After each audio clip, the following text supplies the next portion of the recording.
Oke, selamat malam semuanya. Apa kabar? Minggu ini kita ada TTM TTM ya di Taipei jam 10 pagi ya. Kemarin katanya pada yang lain dosen yang lain pada nggak bisa, jadi kita masuk pagi aja ya. Oke. Oke, kita lanjutin materi kemarin, materi di modul 4 karena kita di modul 5. Hari ini kita akan bahas di modul 5 sama modul 6. Modul 6 nggak terlalu banyak, modul 5 yang masih banyak hitungannya. Oke, materi kemarin ada yang mau ditanyain dulu sebelum kita lanjutin untuk penilaian saham. Nah, penilaian saham itu kan banyak metodenya. Seperti yang saya kemarin kirimkan lewat Facebook, Excelnya. Sudah pada lihat Excelnya?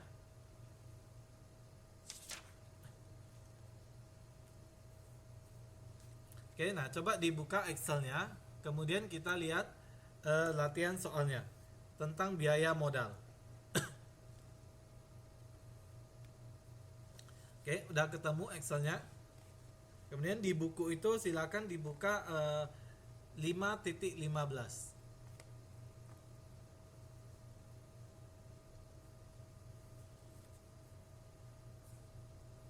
Oke, sudah ketemu 5.15 tentang biaya modal atau cost of capital.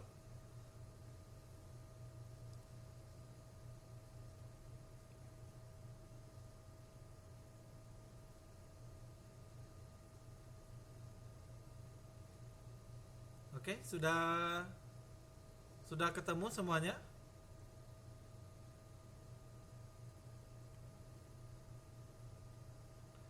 Oke, nah kita lihat biaya modal. Apa definisi biaya modal itu adalah tingkat pengembalian yang diharapkan atau expected rate of return yang diinginkan pasar dalam rangka menarik dana untuk investasi tertentu. Oke, nah biaya modal juga bisa disebut sebagai biaya opportunity cost. Oke, nah kenapa sebagai opportunity cost? Karena ketika kita mau memulai suatu usaha, kita perlu yang namanya modal. Nah, modal itu kan banyak. Modal itu bisa dari bank, kemudian bisa dari pinjaman juga. Nah, kenapa di sini disebut sebagai biaya opportunity atau opportunity cost? Karena kalau uang yang kita ambil itu kita invest, berarti itu kan kita nggak simpan di bank.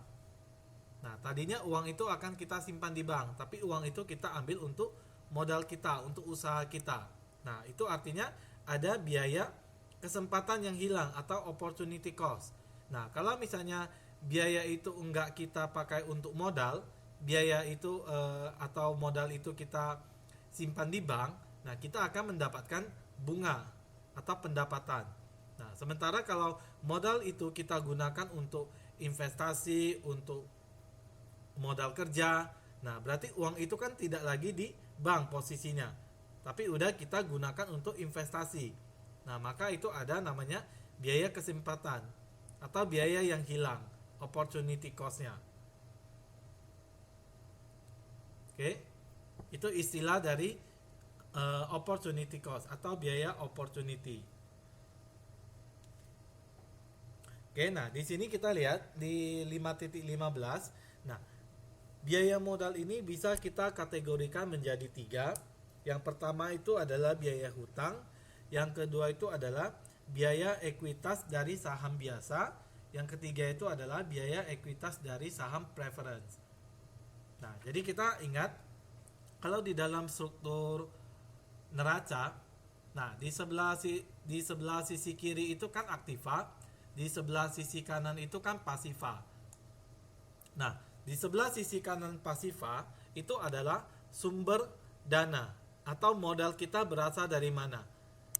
Nah, ada yang sumber modalnya itu dari hutang jangka pendek. Kemudian ada juga dari hutang jangka panjang, misalnya kita pinjaman ke bank. Kemudian dari mana lagi, misalnya kita terbitkan obligasi. Oke Mbak Suyati, nggak apa-apa, selamat bergabung. Oke, nah kita terbitkan obligasi. Nah, itu juga ada biaya modalnya. Nah, kemudian apalagi biayanya? Nah, misalnya kita menerbitkan saham. Apakah saham preference atau saham biasa? Nah, itu juga ada biayanya. Halaman 5.15.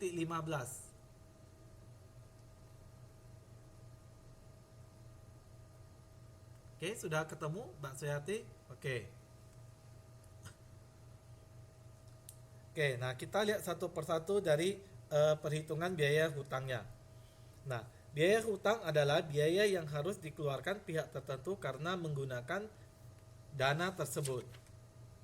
Oke, nah kita lihat contohnya sambil dibuka Excel-nya supaya kita bisa bahas. Oke, perhitungannya. Nah, diketahui misalnya perusahaan XYZ mendapatkan pinjaman 70 miliar. Oke, mendapatkan pinjaman 70 miliar. Nah, dari sebuah bank, nah, ia harus membayar dalam jangka waktu 5 tahun. Oke. Nah, bunga atas pinjamannya itu adalah 70 miliar, yaitu 17% untuk biaya administrasi. Oke, untuk biaya administrasinya 2,5 juta dan provisinya itu adalah 1 per mil atau 1 per 1000. Oke Mbak Silma, nggak apa-apa, selamat bergabung. Oke, nah jadi kita bisa lihat dari contoh 5.16 ini yang pertama. Nah, kalau kita mau hitung biaya hutang, cost of debt. Nah, yang pertama kita lihat itu adalah berapa nilai bunganya. Kemudian berapa biaya administrasi kalau ada, biaya provisi kalau ada, dan berapa pinjaman awalnya. Oke. Nah, kemudian kita masukin ke dalam rumus. Nah, di halaman 5.16, nah di sini ada rumus KD sama dengan bunga ditambah, nah, biaya administrasi ditambah biaya provisi. Nah, itu kalau ada. Kalau misalnya tidak ada berarti 0. Oke. Nah, dibagi dengan loan-nya atau pinjamannya, baru per periodenya, berapa lama jangka waktunya.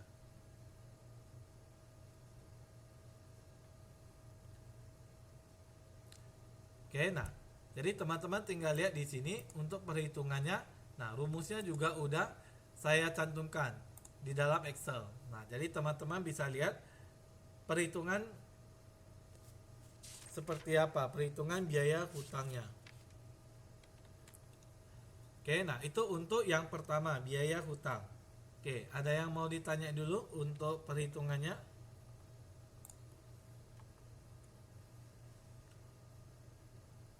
Jadi tinggal kita masukin aja rumusnya.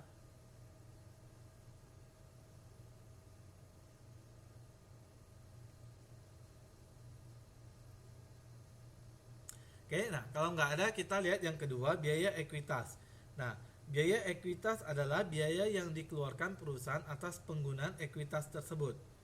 Nah, ekuitas ini bisa dikelompokkan menjadi dua. Nah, yang pertama adalah biaya yang timbul akibat saham preference, akibat perusahaan menerbitkan saham preference. Nah, yang kedua itu adalah biaya yang timbul akibat saham biasa. Nah, apa bedanya saham preference dan saham biasa? Oke, siapa yang bisa kasih tanggapan? Apa bedanya saham biasa dengan saham preference? Kenapa ada dua jenis saham? Oke, silakan.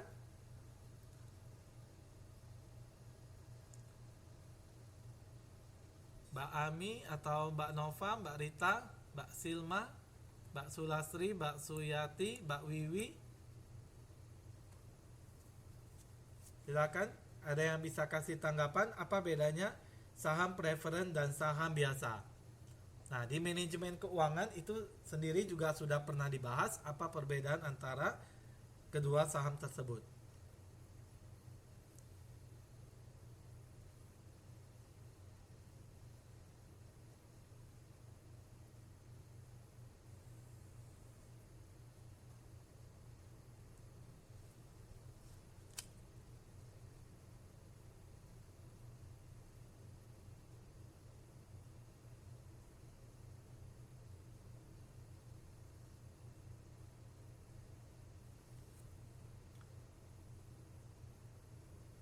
Oke, silakan. Ada yang bisa kasih tanggapan apa bedanya saham biasa dengan saham preference?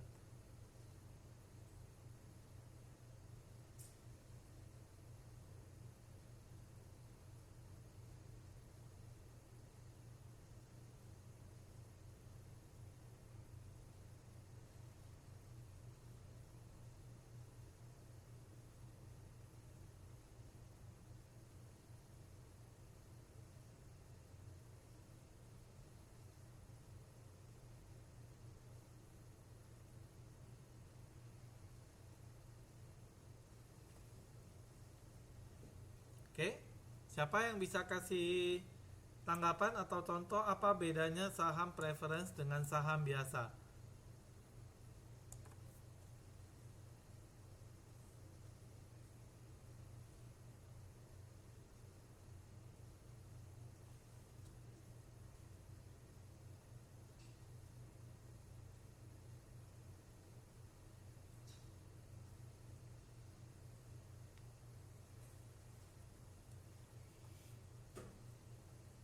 Apa perbedaannya?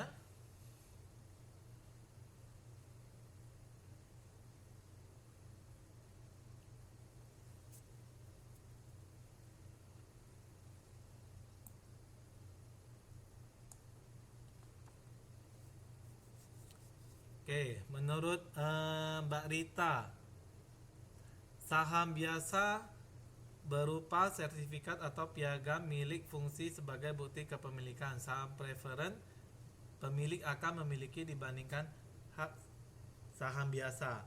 Oke, ada pendapat lain? Apa bedanya saham biasa dengan saham preference?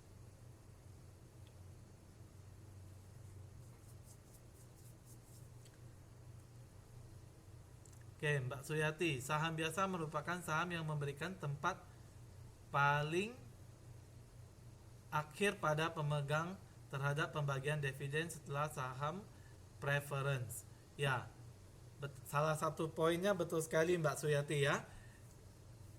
Jadi ketika akan membagikan dividen, nah dividen itu akan dibagikan terlebih dahulu untuk pemegang saham preference, baru saham biasa.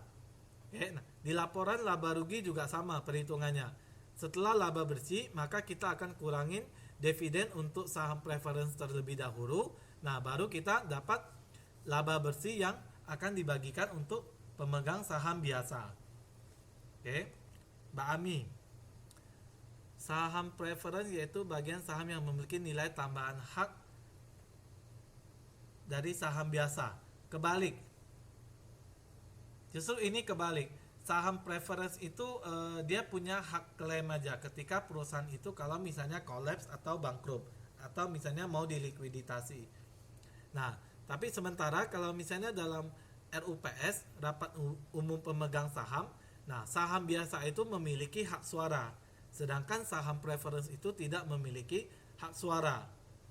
Nah, kenapa dia tidak memiliki hak suara? Karena dividen yang akan dibagikan untuk pemegang saham preference itu sudah fix, sudah tetap berapa yang akan dibagikan. Nah, sementara saham biasa bisa berbeda-beda, tergantung hasil RUPS-nya, berapa yang akan dibagikan. Oke, jadi kalau punya hak suara, nah saham biasa yang punya hak suara. Sementara saham preference tidak punya hak suara. Nah, tapi ketika perusahaan itu akan dilikuidasi atau bangkrut, nah yang akan diutamakan itu adalah saham preference.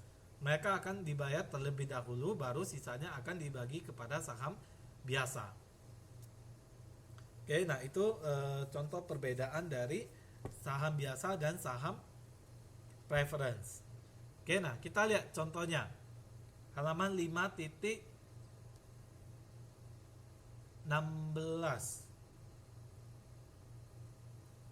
Oke, 5.16.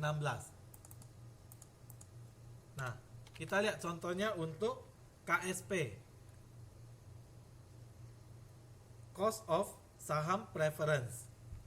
Biaya untuk saham preference. Nah, biaya untuk saham preference itu adalah dividen saham preference, berarti nilainya berapa dividennya. Nah, dibagi dengan nilai saham preference. Oke, nah kita lihat misalnya diketahui PT XYZ mempunyai modal preference sebesar 35%. Nah, berarti modal dari saham biasanya itu adalah 65. Oke. Nah, dari ekuitas perusahaan yang besarnya 150 miliar dengan jumlah saham sebanyak 150 juta lembar saham. Oke, nah perusahaan menjadikan pembayaran dividen preference setiap tahunnya itu adalah 350 per lembar saham. Nah, berarti hitungan kita seperti apa? Nah, hitungannya adalah, nah kita lihat 350 per lembar, kemudian kita kalikan dengan jumlah saham yang beredar. Nah, jumlah saham yang beredar itu adalah 150 juta saham. Nah, 150 juta saham ini, nah yang dalam bentuk preference itu hanya 35%. Berarti 65%-nya itu adalah saham biasa. Nah, karena 35% itu adalah saham preference, nah maka di sini 350 dikali 150 juta lembar saham dikali dengan 35% atau 0,35. Karena di dalam 150 juta lembar itu hanya 35% itu adalah saham preference. Nah, sedangkan kita di sini mau hitung saham preference. Jadi yang saham biasa itu harus kita keluarkan. Oke, nah, kemudian kita bagi dengan nilai saham preference-nya. Artinya tadi 150 miliar. Oke, 150 miliar. Nah, kita kalikan dengan 35%. Karena modal preference-nya itu adalah 35% dari 150 miliar. Oke, nah maka kita tinggal hitung aja, maka kita akan mendapatkan nilai biaya saham preference-nya itu adalah 35%.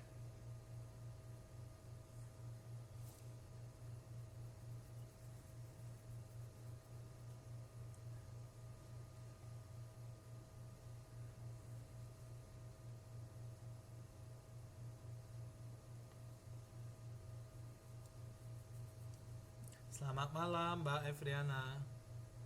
Selamat malam Mas Supianto. Oke, nah untuk yang pertama biaya hutang sama biaya saham preference, ada yang mau ditanyain? Silakan kalau ada yang mau ditanyain untuk perhitungannya. Ada yang kurang jelas? Oke Mbak Susi, gak apa-apa, silakan bergabung. Ada yang mau ditanyain untuk saham preference sama biaya hutang?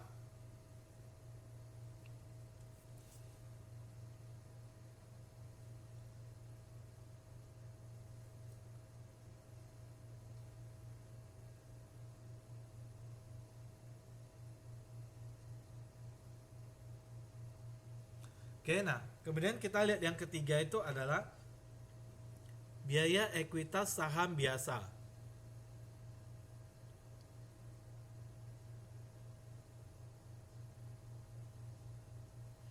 Oke, nah kita lihat apa bedanya. Oke, nah kalau tadi itu kita hitungnya itu biaya dari saham preference. Nah sekarang kita lihat ini adalah biaya dari saham biasa. Nah, apa bedanya? Nah, kita lihat rumusnya itu adalah laba bersih dibagi dengan modal saham biasa. Oke, nah kita lihat contoh halaman 5.17. Oke, halaman 5.17. Nah, contohnya itu, nah diketahui PT XYZ mempunyai laba bersih sebesar 5 miliar. Oke, nah seperti di Excel ini juga udah saya cantumkan. Nah, jadi bisa lihat di Excel juga. Nah, ketika ada soal-soal hitungan seperti ini, nah lebih baik kita buat misalnya diketahui apa-apanya, kemudian yang ditanya apa, nah baru perhitungannya seperti apa supaya lebih jelas. Jadi kita nggak bingung yang diketahui apa aja. Kalau kita nggak buat catatan, nah nanti akan bingung yang diketahui apa, yang ditanya apa, kemudian perhitungannya seperti apa. Oke, nah di sini perusahaan mempunyai laba bersih 5 miliar dengan jumlah saham perusahaan itu untuk saham biasa itu 10 juta lembar saham, kemudian 5 juta lembar saham preference. Oke, jadi jumlah lembar saham preference itu ada 5 juta lembar, sedangkan saham biasa itu ada 10 juta lembar saham. Oke, nah kemudian agio sahamnya itu adalah 20 miliar, laba ditahan 30 miliar, kemudian perusahaan selalu membayar dividen preference 100 per saham. Oke, jadi kita catat dulu apa yang kita punya datanya. Nah, kemudian jumlah saham preference yang dibayarkan 500 juta. Nah, sehingga laba bersih pemegang saham itu adalah 4,5 miliar. Nah, tadi kan diketahui laba bersihnya itu adalah 5 miliar. Nah, 5 miliar dikurangin dengan dividen saham preference 500 juta. Nah, maka kita dapat total dividen untuk saham biasa itu adalah 4,5 juta. 4,5 miliar, sorry. Oke, nah, maka kita laba bersihnya itu adalah 4,5 miliar setelah dikurangin dengan dividen preference-nya.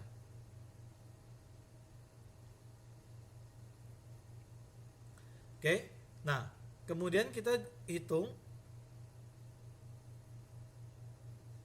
Diketahui ekuitas perusahaan itu terdiri atas modal saham biasa sebesar 100 miliar. Oke, nah maka kita hitung 4,5 miliar dibagi dengan 100 miliar. Oke, nah maka itu adalah nilai dari KSB-nya atau biaya ekuitas saham biasa.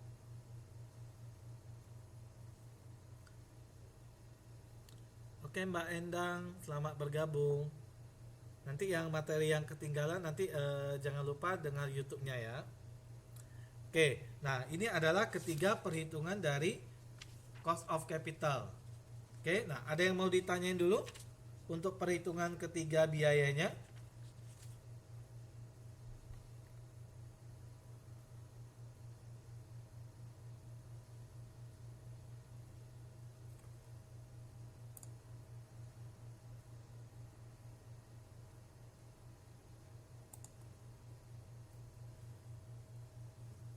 Oke, nah kalau nggak ada, nah lihat halaman 5.18. Nah, kalau tadi kita hitung biaya modal itu hanya berdasarkan nilai perusahaan, hanya berdasarkan dividen, berapa besar dividen yang dibagikan kepada pemegang saham. Nah, tapi kita belum menghitung faktor resiko atau yang dikenal dengan CAPM, biaya ekuitas. Oke, nah kita bisa hitung juga dengan pendekatan CAPM. Nah, apa itu CAPM? Capital Asset Pricing Model. Oke, di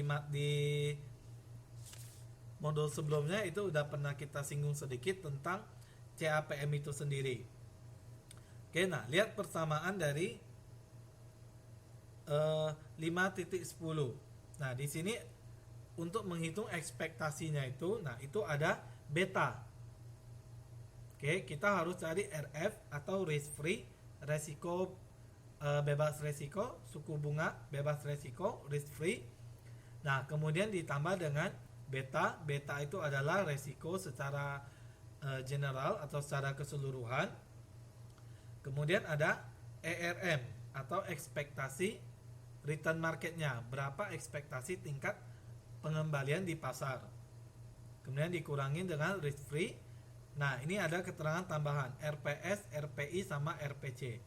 Nah, kalau RPS itu adalah size premiumnya, RPI adalah industry risk premiumnya, RPC itu adalah company risk premiumnya.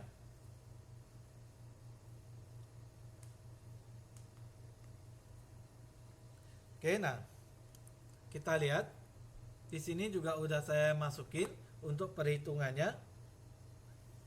Nah, kita dapat nilai ekspektasinya itu adalah 21,13%. Artinya biayanya itu adalah sebesar 21,13. Nah, biaya modal merupakan biaya yang dikeluarkan perusahaan untuk mendapatkan beroperasi dalam jangka waktu dengan berbagai sumber dana pendanaan. Oke, nah sumber dana itu bisa diklasifikasikan menjadi berapa? Oke, ada yang bisa kasih contoh apa itu sumber dana internal dan apa itu sumber dana eksternal?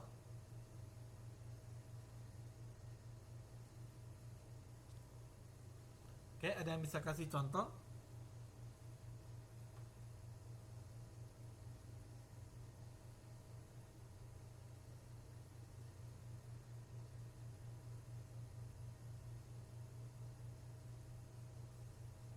Oke, apa itu sumber dana internal dan apa itu sumber dana eksternal?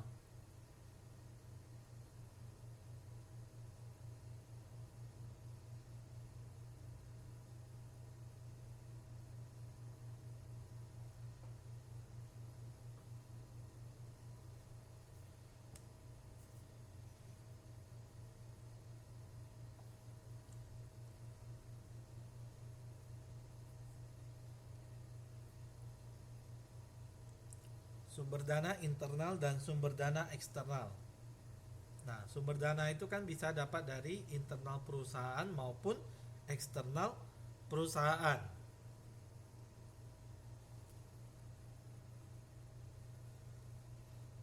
Oke, Mbak Rita, internal perusahaan misalnya laba ditahan, bersumber dari dalam perusahaan, betul.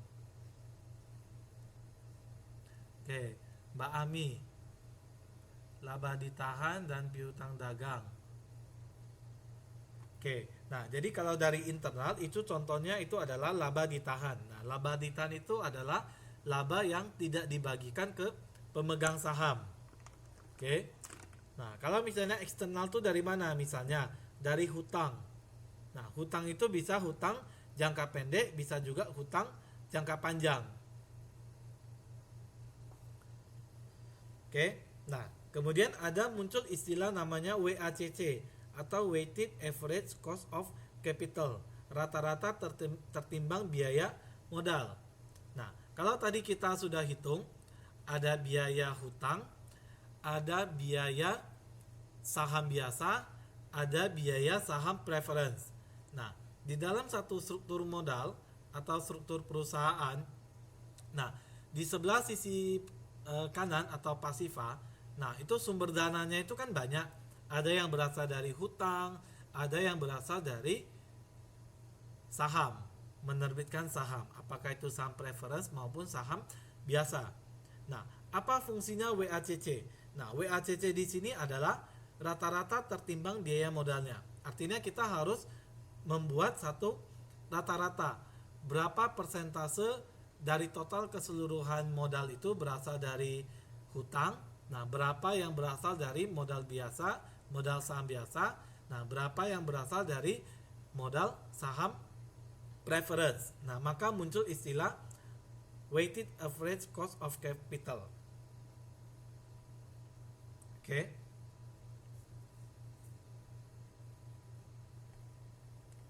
Nah, kita lihat misalnya diketahui Indosat atau PT Indosat, nah dia mempunyai beta atau nilai resikonya itu adalah 1,05. Nah, kemudian size premiumnya itu adalah 0,65%. Industry risk premiumnya itu 1,05. Company risknya itu adalah 1,75. Suku bunga SBI atau tingkat suku bunga sertifikat Bank Indonesia 11,75%, dan ekspektasi tingkat pengembalian pasar. Artinya harapan dari tingkat pengembalian pasar itu adalah 17,25. Oke, nah kemudian Indosat ini punya total aset 27 triliun.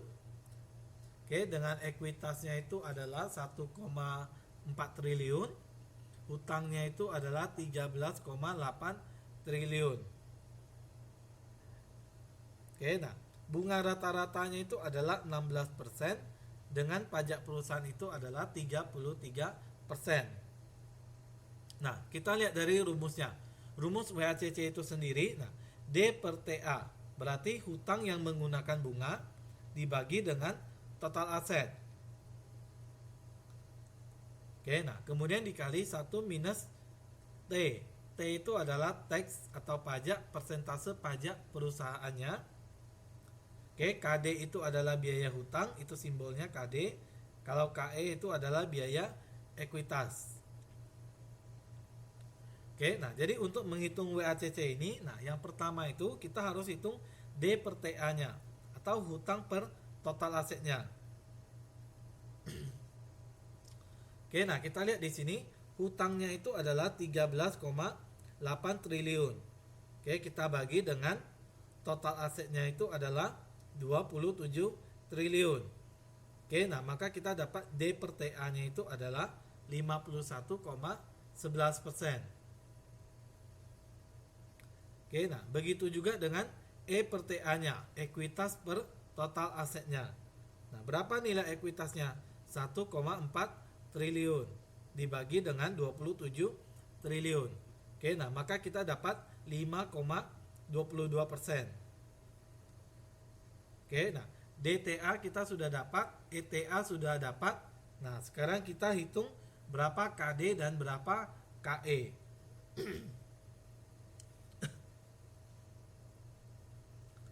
Oke, nah untuk menghitung KD, nah itu bisa pakai 1 minus tax atau 1 min T. Jadi 1 minus 0,33 atau 1 minus 33% dikali dengan bunganya, bunga rata-ratanya 16%. Oke, maka kita dapat nilai KD itu adalah 10,73%.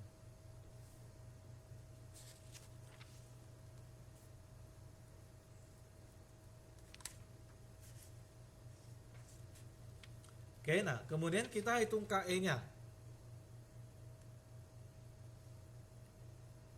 Nah, KE-nya itu kita bisa pakai rumus CAPM. Oke, kita bisa pakai rumus CAPM. Nah, di mana risk free ditambah dengan beta dikali ekspektasi return-nya dikurangin dengan risk free ditambah dengan premiumnya dari size premium, industry risk premium, dan company risk premium.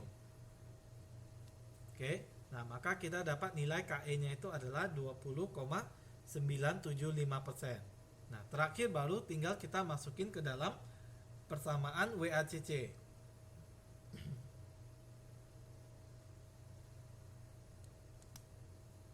Oke, nah kita masukin ke dalam nilai WACC 51,11 tadi dari D per TA atau hutang per total asetnya. Kemudian kita kalikan dengan KD, cost of debt-nya berapa, biaya hutangnya itu 10,73%. Kemudian ditambah dengan E per TA-nya, equity atau ekuitas per total asetnya dikali dengan KE-nya. Oke, maka kita dapat WACC atau rata-rata biaya modalnya itu adalah 6,57. Oke, ada yang mau ditanyain dulu?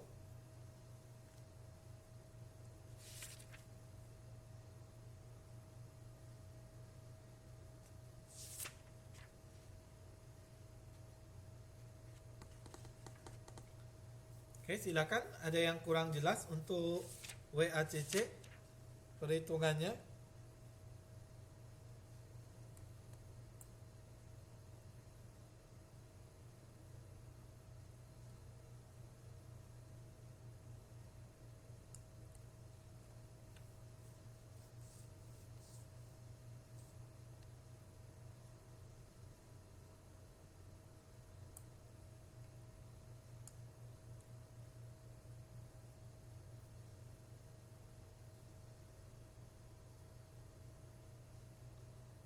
Bagian mana Mas Supianto yang masih bingung perhitungannya? WACC?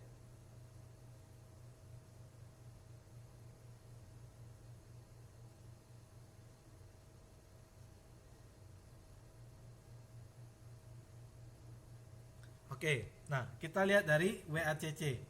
WACC itu sendiri adalah rata-rata tertimbang biaya modal atau weighted average cost of capital. Nah, tadi kan kita sudah menghitung ada biaya hutang, kemudian ada biaya saham biasa, nah ada biaya saham preference. Nah, di dalam perusahaan struktur modal, oke, di dalam struktur modal perusahaan, nah biaya itu kan tidak 100% itu dari biaya modal dan tidak 100% dari biaya saham. Nah, bisa jadi 50% itu hutang. Nah, 50% itu adalah dari saham. Nah, jadi kita harus menghitung berapa rata-rata tertimbangnya atau rata-ratanya berapa persen. Oke. Nah, rumus dari WACC sendiri itu, nah kita lihat halaman 5.19. Nah, rumus sendiri itu adalah D per TA. D itu apa? Debt atau hutang. Hutang dibagi dengan total aset. Hutang dibagi dengan total aset, nah dikali dengan 1 minus T. T itu adalah tax. T itu adalah tax. Nah, kemudian dikali dengan KD, biaya hutangnya. 1 minus T dikali KD. Berapa biaya hutangnya? Oke, baru ditambah dengan E per TA atau equity, ekuitas per biaya per total asetnya dikali dengan biaya ekuitas. Nah, jadi hitungannya itu kita satu per satu. Nah, Mas Supianto sudah download Excel yang saya kirim? Oke, nah kita lihat. Yang pertama itu adalah kita hitung D per TA-nya dulu. Nah, D per TA-nya kita lihat berapa yang diketahui. Total hutangnya itu adalah 13,8 triliun. Oke, 13,8 triliun dibagi dengan total asetnya 27 triliun. Oke, nah maka kita dapat persentasenya itu adalah 51,11%. Oke, nah itu untuk perhitungan D per TA-nya. Debt dibagi dengan total aset. Hutang dibagi dengan total aset. Oke. Nah, selain D per TA, nah ada juga E per TA atau ekuitas per total aset. Nah, berapa nilai ekuitasnya? Nah, nilai ekuitasnya diketahui 1,4 triliun. Nah, 1,4 triliun ini dibagi dengan total asetnya 27 triliun. Oke, nah maka dapatnya itu adalah 5,22%. Nah, setelah kita udah ketahui D per TA, E per TA, nah sekarang kita yang belum kita ketahui adalah berapa nilai KD-nya itu sama berapa nilai KE-nya.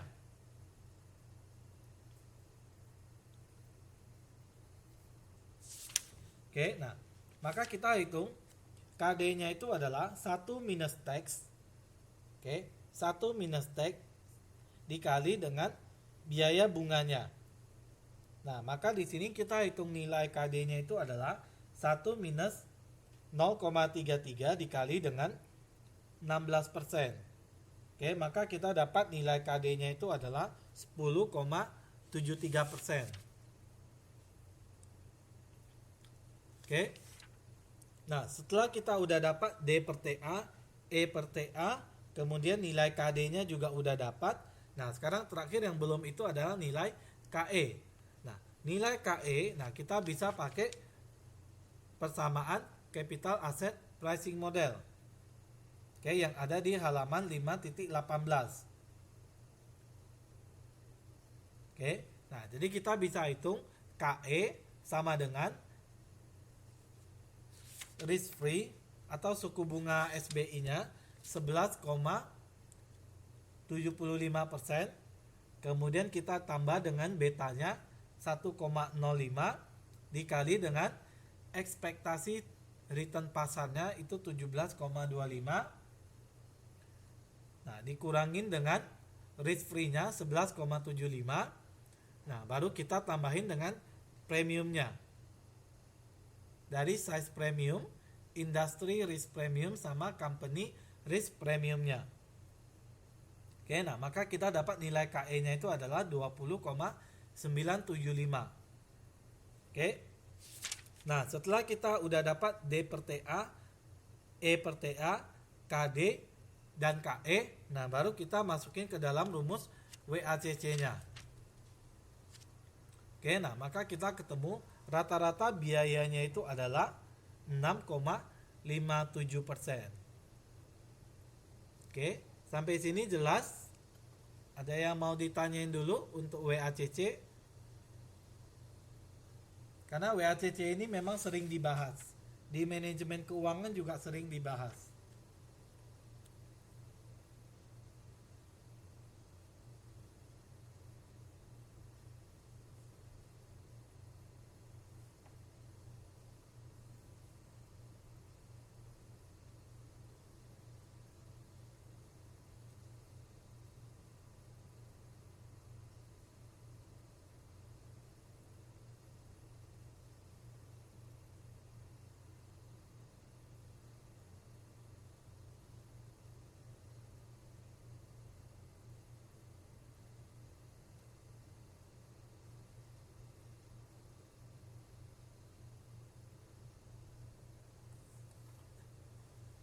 Oke Mas Eko, nggak apa-apa. Nanti jangan lupa nanti dengerin YouTube-nya ya, supaya nggak ketinggalan.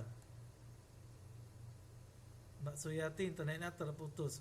Coba di logout dulu, nanti di login lagi.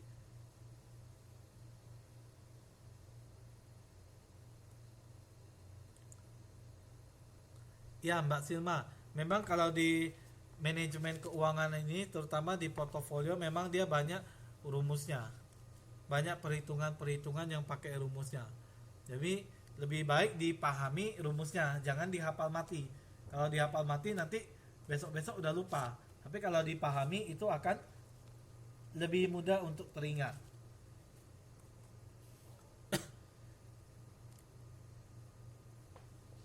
Oke, nah itu untuk WACC. Oke, nah kemudian kita lihat kegiatan belajar 2 5.27 strategi portofolio saham.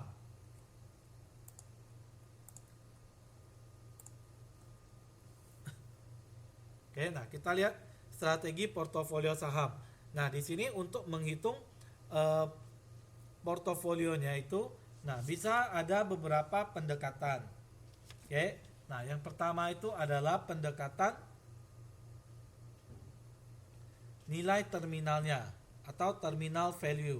Nah, maksud dari terminal ini adalah nilai akhir. Nah, seperti kalau misalnya kita mau ke bus station. Nah, itu ada pemberhentian terakhir. Nah, itu juga sama artinya terminal value, terminal terakhir. Oke, nah jadi di sini terminal value itu adalah nilai akhir dari saham tersebut. Nah, kita lihat 5.28. Nah, contohnya itu. Oke, nah, kalau misalnya diketahui, nah, laba bersih tahun pertama itu adalah 3 miliar. Laba bersih tahun kedua itu adalah 3,2. Nah, laba bersih ketiga itu adalah 3,5 dan seterusnya itu dianggap konstan 3,8. Oke, nah, kemudian diketahui juga nilai bukunya itu adalah 29,5 miliar dengan tingkat inflasinya itu 5%. Oke, nah WACC-nya itu adalah 13,12%. Oke, nah bagaimana kita menghitung terminal value-nya? Oke, bagaimana kita menghitung terminal value-nya? Nah, kemudian bagaimana juga kita menghitung nilai perusahaan?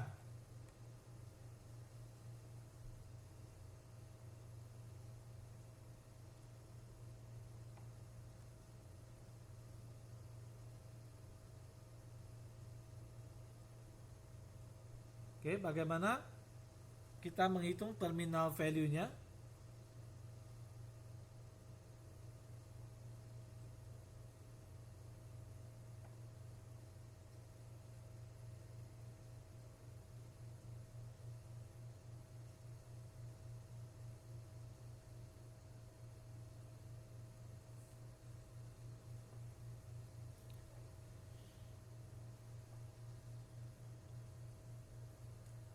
Oke, nah untuk menghitung terminal value-nya itu, nah kita bisa pakai rumus yang ada di halaman 5.29. Oke, untuk menghitung terminal value-nya. Oke, nah kita ambil dari laba bersih tahun selanjutnya atau yang konstan 3,8.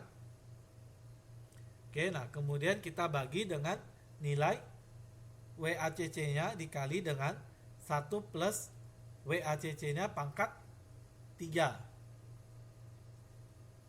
Oke, karena yang diketahui 3 periode, maka kita pangkat 3. Nah, maka kita dapat terminal value-nya itu adalah 20,009.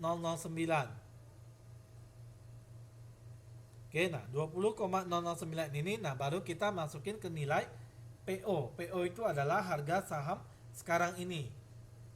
Oke, nah jadi kita lihat harga saham sekarang ini adalah pendapatan pada tahun pertama dibagi 1 plus WACC-nya pangkat 1 ditambah pendapatan pada tahun kedua dibagi 1 plus WACC pangkat kedua ditambah seterusnya sampai tahun berakhir, baru terakhir ditambah dengan terminal value-nya. Oke, nah maka kita dapat harga sahamnya itu adalah 27,58. Oke, nah itu adalah harganya 27,58. Oke, nah itu adalah pendekatan pertama, pendekatan terminal value. Nah, yang kedua itu adalah pendekatan dividennya.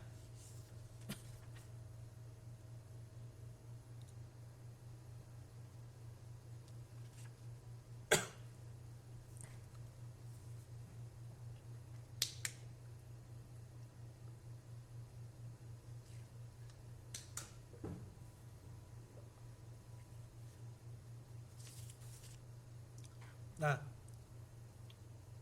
pendekatan dividen ini, nah kita bisa hitung nilai sekarangnya itu dari DIV1 atau pendapatan perusahaan pada periode pertama, tahun pertama, dibagi dengan 1 plus K. K itu adalah opportunity cost-nya atau tingkat persentasenya. Nah, dipangkat dengan 1 kalau untuk tahun pertama. Nah, sama halnya kalau untuk tahun kedua, nah itu tinggal dipangkat 2. Tahun ketiga dipangkat 3 dan seterusnya, tergantung berapa periodenya. Oke, nah itu adalah pendekatan kedua, pendekatan dengan dividen. Oke, nah ada juga pendekatan dengan pertumbuhan konstan. Nah, apa maksud dari pertumbuhan konstan ini? Artinya ekspektasinya atau dugaannya setiap periode atau setiap tahun, nah pertumbuhan investasinya itu adalah konstan.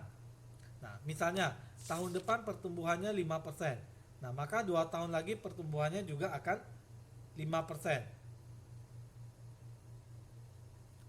Oke, nah itu adalah pertumbuhan konstan. Nah, di sini dalam pendekatan pertumbuhan konstan, nah di sini ada beberapa asumsi. Nah, teman-teman bisa lihat di halaman 5.31 dan 5.32.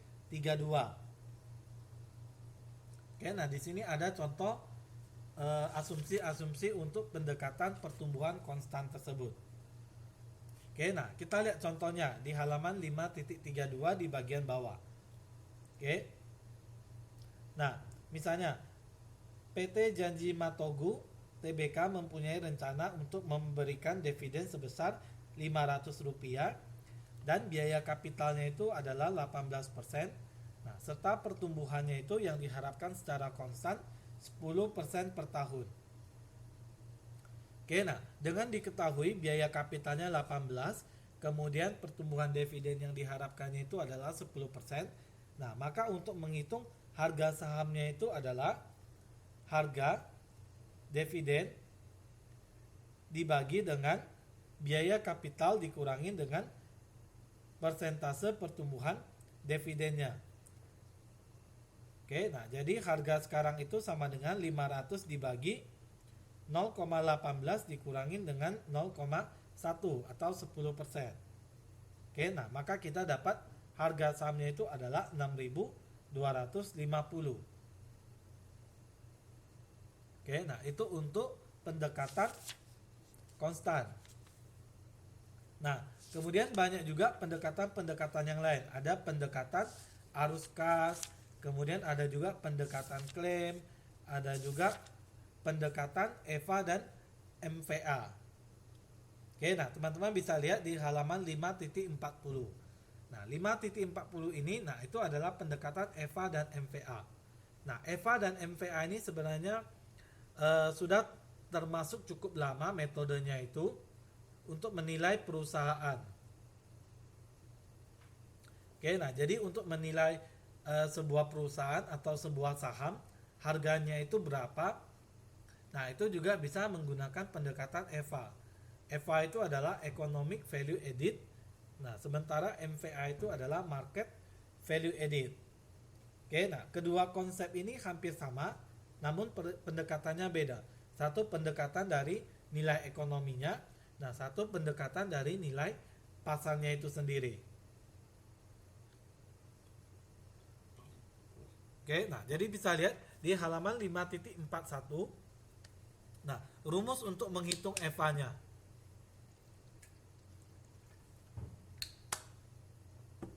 Nah, rumus untuk menghitung EVA-nya itu, nah cukup banyak. CFO ditambah dengan accruals, ditambah dengan tax interest, dikurangin dengan capital charge-nya, ditambah dengan accounting adjustment-nya. Oke, nah nanti bisa lihat di halaman selanjutnya, halaman 5.42. Nah, itu ada perbandingan neracanya. Satu neraca umum yang kita kenal, nah satu lagi itu adalah neraca EVA-nya. Oke, nah itu adalah perbandingan dari neraca umum dengan neraca EVA atau Economic Value Added.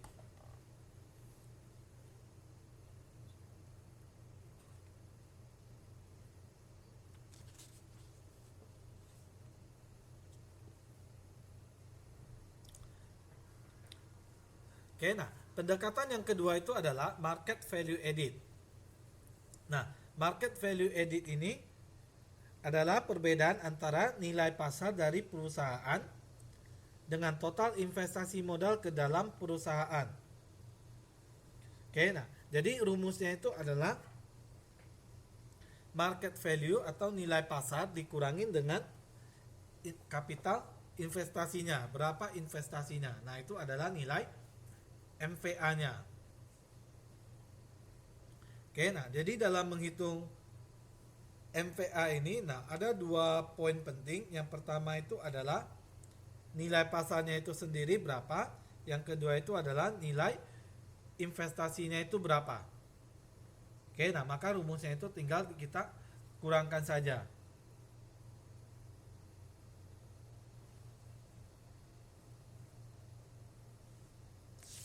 Oke, nah pendekatan-pendekatan seperti itu biasanya banyak digunakan oleh analis. Cuman kalau untuk EVA dan MVA itu pendekatannya itu terkenalnya itu sekitar tahun 80-an.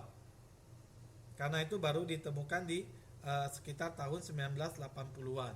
Nah, cuman kalau untuk sekarang EVA itu sudah jarang orang gunakan untuk meneliti harga saham. Kalau misalnya pendekatan seperti arus kas, kemudian pendekatan pertumbuhan konstan, pendekatan dividen atau terminal value, nah itu masih sering digunakan. Tapi kalau untuk EVA itu sudah ketinggalan, artinya sudah tidak populer lagi.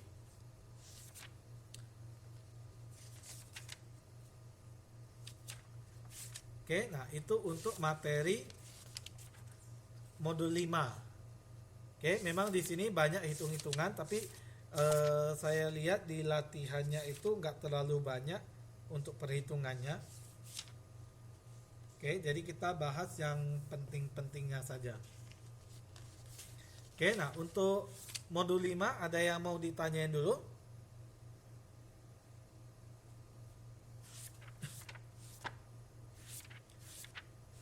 Oke, jadi inti dari modul 5, inti dari penilaian saham ini adalah ada banyak pendekatan untuk menilai saham. Oke, nah pendekatan itu, oke, Mbak Endang apa nih? Untuk investor pakai pendekatan yang mana supaya tidak overload? Nah, seperti yang ada di modul 5, nah untuk penilaian saham itu banyak pendekatannya. Oke, nah ada yang mau mengukurnya dari nilai buku. Oke, nah ini tergantung investornya. Artinya sebagai investor kita lebih peka atau lebih percaya kepada pendekatan yang mana. Misalnya ada investor yang setelah hitung, oh pendekatan nilai bukunya kayaknya lebih cocok, nah, maka dia akan selalu pakai nilai buku. Nah sementara investor lain belum tentu. Nah bisa saja investor lain, oh ternyata pendekatan net tangible asset itu lebih bagus, atau price earning ratio itu lebih bagus. Nah jadi di dalam portofolio, di dalam investasi ini, nah tidak ada istilah metode mana atau pendekatan mana yang paling sempurna. Artinya masing-masing pendekatan itu punya kelebihan dan punya kekurangannya. Nah tergantung investornya itu menganalisanya seperti apa, pendekatan yang dia pakai itu yang mana. Jadi nggak perlu misalnya semua pendekatan tuh dipakai, nah itu akan overload seperti yang Mbak Endang bilang. Nah supaya tidak overload, nah investor itu akan memilih satu atau dua atau beberapa pendekatan saja. Dia tidak akan menghitung semua pendekatan. Oke, dia akan menggunakan mana pendekatan yang menurut dia yang paling efektif dan efisien. Oke, seperti itu Mbak Enda. Oke, yang lain ada yang mau ditanyain lagi untuk modul 5? Oke, karena kita cuma 8 kali pertemuan dan modulnya itu ada 9 modul, jadi dari minggu lalu itu memang kita agak kejar. Dari modul 4 kemudian kita lanjutin setengah dari modul 5. Hari ini kita setengah modul 5 kemudian lanjutin dengan modul 6 supaya sisanya itu kita bisa satu modul. Oke, nah kalau nggak ada kita lanjutin ke modul ke-6. Saya download dulu.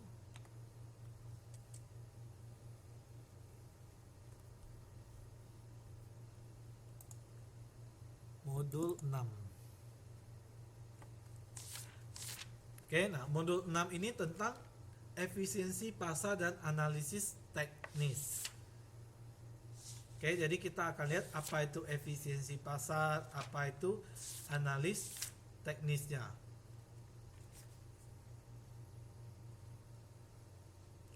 Oke, nah udah saya upload, teman-teman bisa download, silakan di download dulu. Biar lebih enak lihat slide-nya, bisa di download dulu, nanti kita bahas.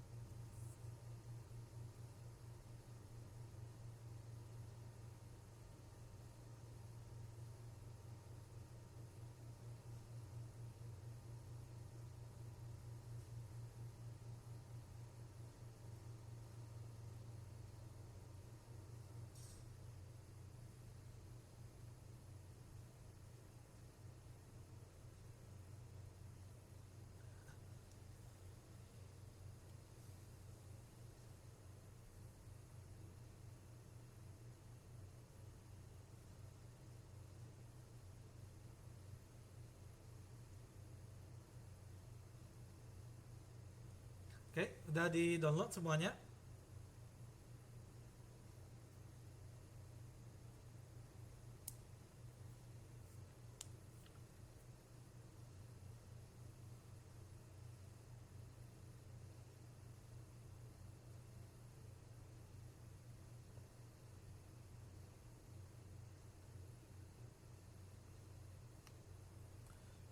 Oke, nah kita lihat efisiensi pasar teknis, pasar dan analisis teknisnya.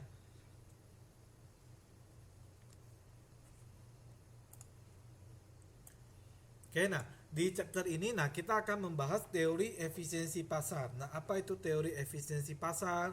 Kemudian pengujian efisiensi pasar, kemudian analisis teknis pada pasar bullish dan pasar bearish.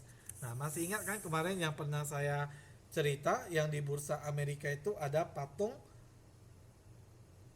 kerbau, satu kerbau sama beruang. Oke, bull and bear. Oke, nah kemudian juga di chapter ini akan dibahas tentang teori DOW dan menghitung harga saham dengan rata-rata bergerak dan statistik trend. Oke, nah teori efisiensi pasar, nah ini ditemukan, oke, nah di dalam Copeland dan kawan-kawannya, nah menyatakan bahwa pasar yang sempurna itu harus memiliki kondisi sebagai berikut. Oke, artinya pasar yang sempurna, pasar yang informasinya itu semuanya itu bisa mendapatkan informasi dengan efisien. Oke, nah kemudian ada kompetisi yang sempurna pada pasar produk dan sekuritas. Nah, pasar tidak dibatasi, artinya siapa aja bisa beli, siapa aja bisa investasi di pasar modal ini. Oke, setiap orang punya hak untuk berinvestasi. Oke, nah kemudian pasar itu dikatakan sempurna juga ketika semua individu itu memaksimalkan ekspektasi utilitasnya secara rasional. Artinya apa? Ketika kita menginvestasikan, nah kita mengharapkan tingkat pengembalian yang rasional. Contohnya, misalnya kita invest saham Indosat. Misalnya harga saham Indosat itu adalah 10.000. Oke, kita ambil angkanya biar gampang. Contohnya itu adalah 10.000. Oke. Ekspektasi, memaksimalkan ekspektasi utilitas. Artinya apa?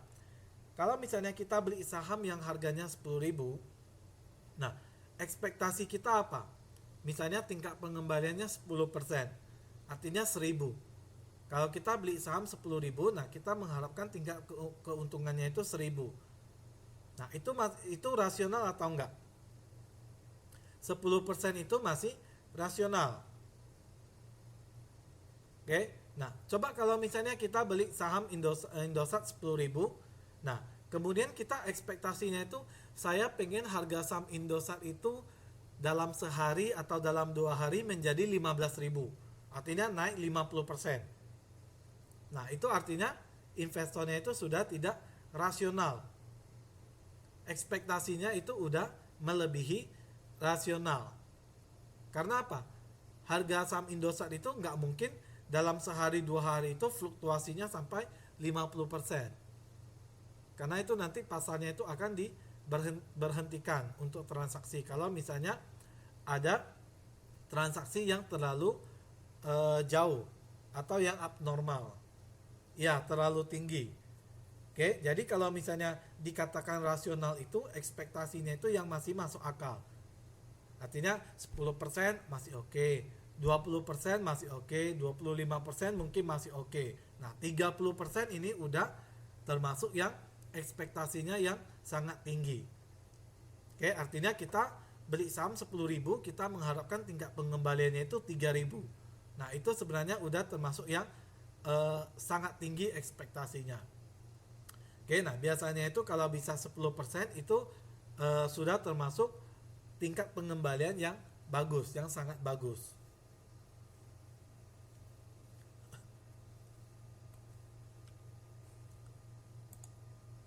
Oke, nah kemudian kita lihat bentuk efisiensi pasar.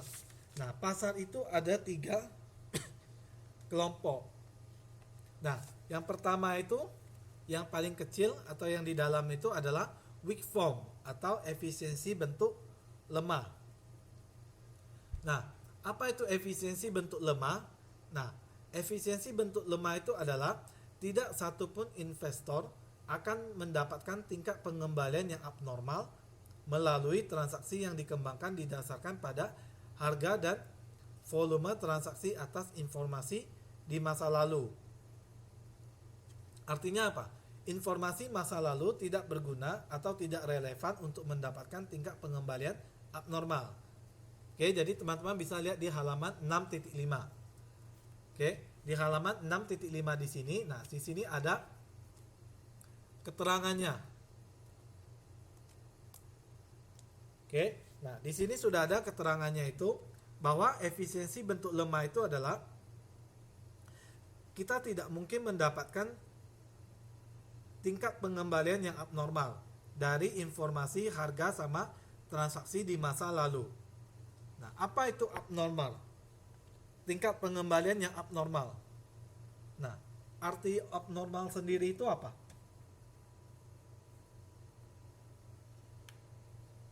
Oke, ada yang bisa kasih tanggapan?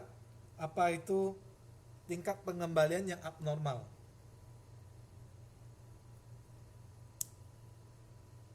Tidak normal, iya. Seperti apa contohnya tidak normal, tidak wajar? Kata Mbak Sulasri tidak wajar. Oke, seperti apa? Mbak Endang, di atas rata-rata. Oke, nah maksud dari tingkat pengembalian yang abnormal itu, nah misalnya hari ini tingkat pengembalian Telkom itu adalah 2%, kemudian besok itu adalah 4%, lusa itu adalah 5%, kemudian keesokan harinya itu adalah 3%, keesokan harinya lagi 5%. Nah, kemudian tiba-tiba ada satu hari itu tingkat pengembaliannya itu sampai 10%. Oke, nah itu yang disebut sebagai tingkat pengembalian yang abnormal. Artinya rata-ratanya atau sewajarnya atau biasanya tingkat pengembaliannya itu sekitar 2-5%. Nah, tiba-tiba ada pengembalian yang di atas rata-rata yang sangat jauh, misalnya 10%. Oke. Nah, maka di sini dikatakan efisiensi bentuk lemah dari harga masa lampau, dari volume transaksi masa lampau. Nah, itu tidak bisa mendeteksi tingkat pengembalian yang abnormal. Nah, itu artinya bentuk efisiensi pasarnya itu masih lemah. Oke, nah, yang kedua itu adalah semi strong atau efisiensi bentuk semi kuat. Nah, tidak satupun investor akan mendapatkan tingkat pengembalian yang abnormal melalui setiap informasi publik yang tersedia. Misalnya, laba bersih per saham, EPS, atau misalnya dividen, atau misalnya tindakan-tindakan perusahaan. Misalnya, perusahaan akan melakukan merger, atau perusahaan itu akan melakukan akuisisi, atau perusahaan itu akan membuka area tambang yang baru, contohnya. Nah, informasi-informasi seperti itu, nah juga tidak bisa mendapatkan tingkat pengembalian yang abnormal.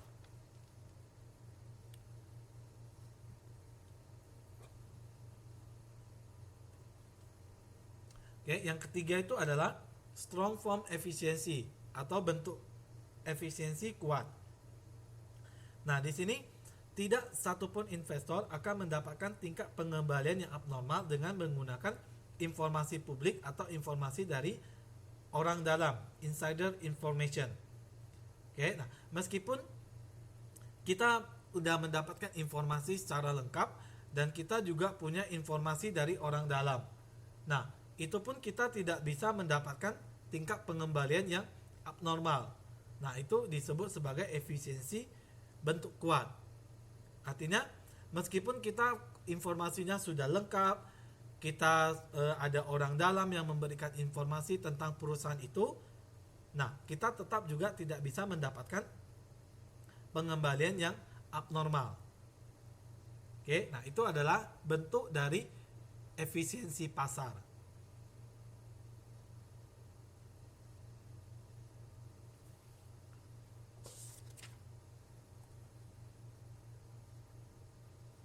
Oke, ada yang mau ditanyain dulu tentang bentuk efisiensi pasar?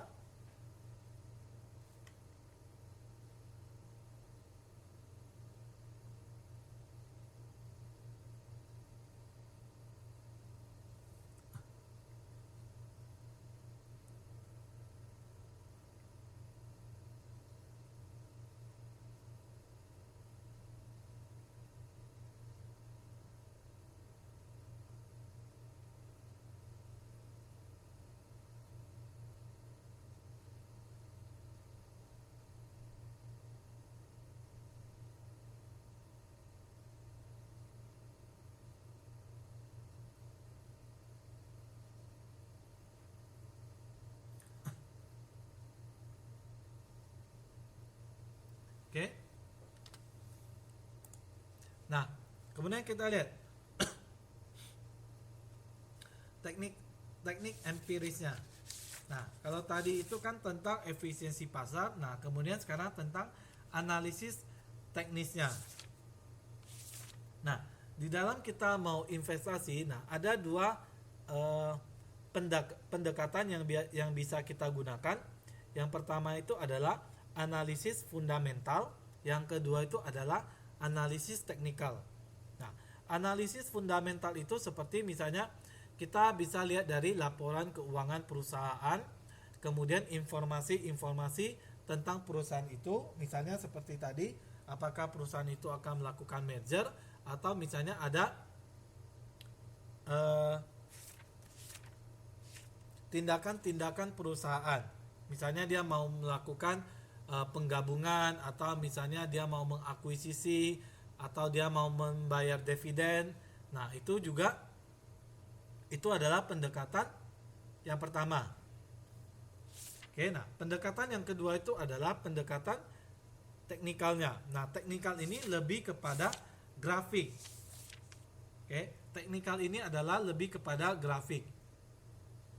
Nah, dalam pengujian terhadap pasar lemah atau weak form efficiency, nah bisa kita lakukan dengan dua pendekatan. Nah, yang pertama adalah kita menguji korelasi antar waktu dengan data parametrik. Yang kedua, korelasi dengan menggunakan run test. Itu biasanya untuk penelitian ya. Nah, kalau untuk semi strong, nah itu biasanya bisa menggunakan studi kejadian atau event studies. Oke, untuk melihat pengaruh adanya kejadian pasca perusahaan atau di luar perusahaan yang mempengaruhi harga saham perusahaan. Oke, nah analis teknis ini merupakan salah satu pendekatan dalam membeli saham. Oke, nah analis teknis ini dikembangkan setelah teori DOW dan pada tahun 20-an dipergunakan secara luas oleh kelompok teoris. Oke, artinya analis.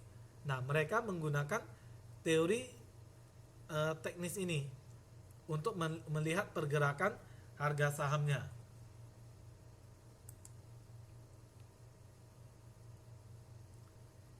Oke, nah ada dua jenis situasi pasar. Yang pertama itu adalah pasar bullish atau sebuah optimis akan kenaikan harga saham berkelanjutan di pasar. Artinya apa? Investor itu punya keyakinan bahwa harga saham itu akan cenderung naik. Oke, nah itu disebut sebagai pasar bullish. Oke, bukan bully ya, tapi bullish. Nah, yang kedua itu adalah pasar bearish. Oke, ini ada pertanyaan dari Mas Aziz. Cara mengakuisisi perusahaan itu gimana? Oke, nah cara mengakuisisi perusahaan. Nah, itu bisa misalnya perusahaan itu menjual ke perusahaan lain. Misalnya Bank CIMB dan Niaga. Oke, nah dulu itu kan perusahaannya terpisah. Satu Bank CIMB, satu Bank Niaga. Nah, kemudian Niaga ini diakuisisi oleh grup CIMB. Oke, jadinya namanya itu CIMB Niaga. Oke, jadi diakuisisi itu bahasa simpelnya itu adalah dibeli. Artinya ada dua perusahaan, satu membeli, satu dibeli. Oke, nah itu adalah proses akuisisinya. Nah, proses akuisisi itu sendiri, nah mereka akan melakukan negosiasi berapa nilai yang akan diakuisisi.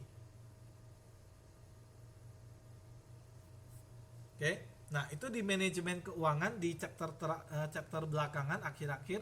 Nah, itu juga ada bahas sedikit tentang akuisisi itu sendiri. Oke, nah di sini juga ada bahas tentang akuisisi. Bentar, saya cari dulu di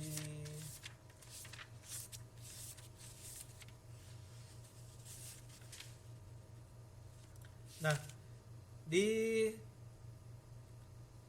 halaman 5.46. Nah, 5.46. Nah, di sini ada simulasi kasus PT Indofarma dan PT Kimia Farma. Nah, tapi di sini bukan di akuisisi, tapi di merger. Artinya dua perusahaan bergabung menjadi satu. Bukan teamwork, Mbak Juwita. Jadi kalau akuisisi itu perusahaannya dibeli oleh perusahaan lain. Misalnya tadi bank itu ada bank CIMB, kalau di luar negeri itu di Malaysia atau di Thailand, nah itu juga cukup besar, ya pindah tangan betul. Jadi satu bank CIMB, satu bank niaga. Nah jadi bank CIMB itu mengakuisisi bank niaga.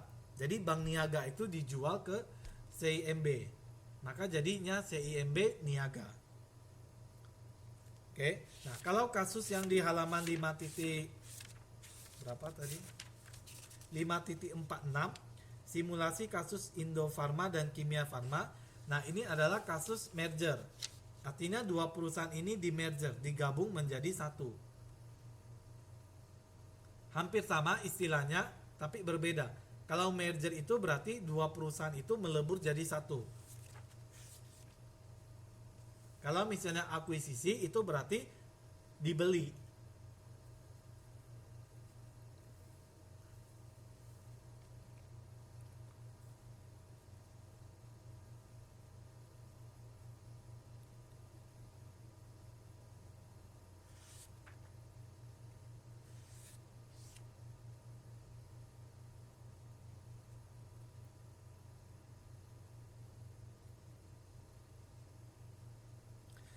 Kalau Bank Mandiri itu merger, ya. Tapi dia bukan diakuisisi, dia itu merger. Jadi beberapa bank itu dari dulu tuh bank apa ya sebelum Bank Mandiri itu? Namanya bank apa gitu, lupa banknya. Beberapa bank itu mereka bergabung menjadi satu, membentuk namanya Bank Mandiri. Oke, jadi mereka merger, mereka bergabung.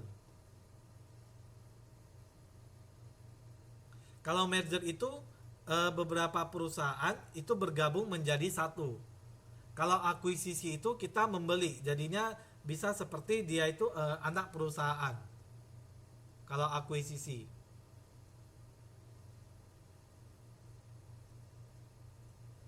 Ya, nggak mudah mengakuisisi suatu perusahaan.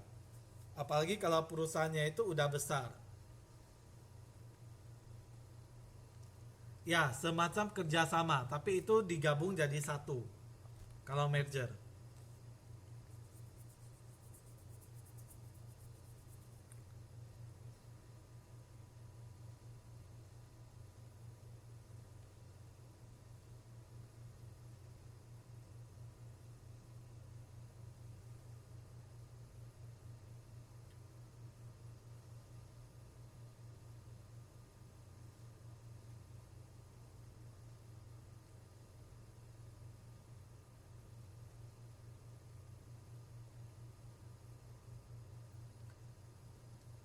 Transcorp itu dia banyak anak perusahaan ya.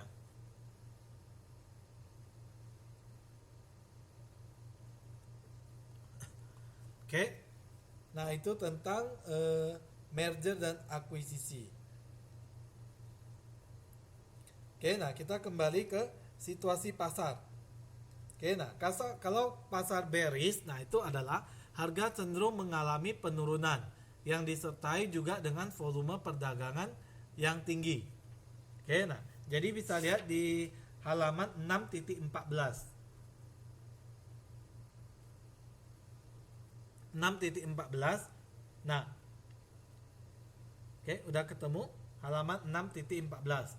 Nah, di sini ada level penahan dan ada level pendukung. Nah, level penahan itu, nah kita lihat kalau misalnya bentuk grafiknya itu dia cenderung ke atas, nah kita bisa tarik satu garis lurus. Nah, ketika kita udah mentarik satu garis lurus, nah artinya itu adalah batasnya. Batas kapan dia akan berubah menjadi turun. Oke. Jadi kalau kita lihat dia trennya itu kan cenderung naik. Nah, setelah dia menyentuh garis singgungnya, garis miringnya itu, nah dia akan berubah menjadi turun.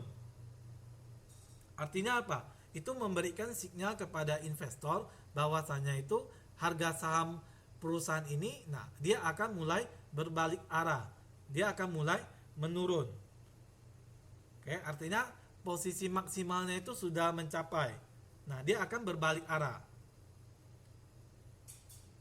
Oke, nah yang B kebalikannya, level pendukungnya, artinya garis bawahnya.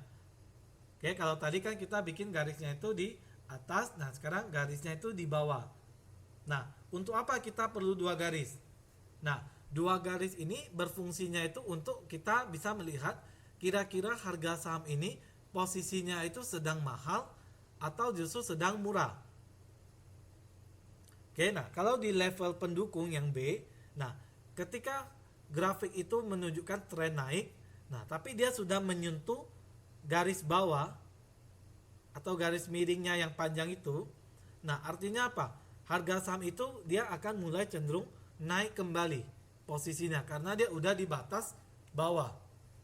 Dia akan berbalik arah menuju ke atas. Nah, makanya kalau kita gabungin kedua grafik ini, nah maka itu akan ada batas atas dan batas bawah. Kapan harga saham itu kira-kira akan naik dan kapan kira-kira harga saham itu akan berbalik arah. Oke, nah jadi analis teknis ini kita lebih banyak berbicara tentang grafik. Bagaimana kita menganalisa suatu saham, suatu pergerakan saham itu berdasarkan dari grafik yang ada. Oke, sampai sini grafiknya ada yang mau ditanyain dulu? Jelas cara membaca grafiknya itu. Kalau yang pertama, yang A itu adalah batas atasnya. Artinya mentoknya udah di mana, maka dia akan berbalik arah menuju ke bawah. Nah, sementara yang B itu adalah level pendukungnya. Nah, ketika dia udah menyentuh garis bawah, maka dia akan berputar arah menuju arah positif.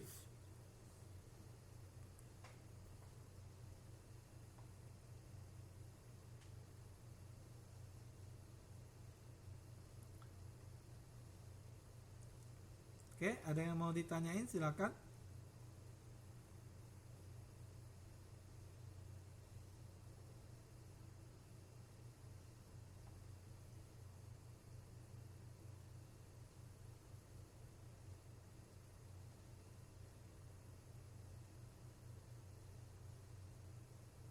Iya, betul Mbak Susi. Jadi satu itu adalah batas atasnya, satu lagi itu adalah batas bawahnya.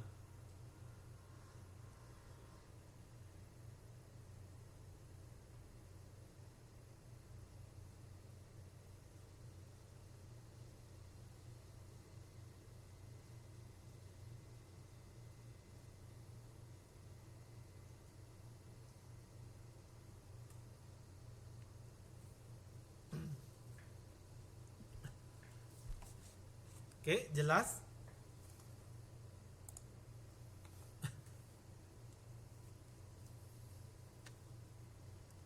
Oke, nah kemudian ada yang namanya teori DOW. Oke, nah teori DOW ini merupakan salah satu teori yang sangat tua. Oke, dan sangat terkenal di bidang teknikal. Dalam kasus menentukan kecenderungan utama harga di bursa saham. Oke, nah jadi harga saham itu bergerak berhubungan dengan pergerakan harga seluruh saham.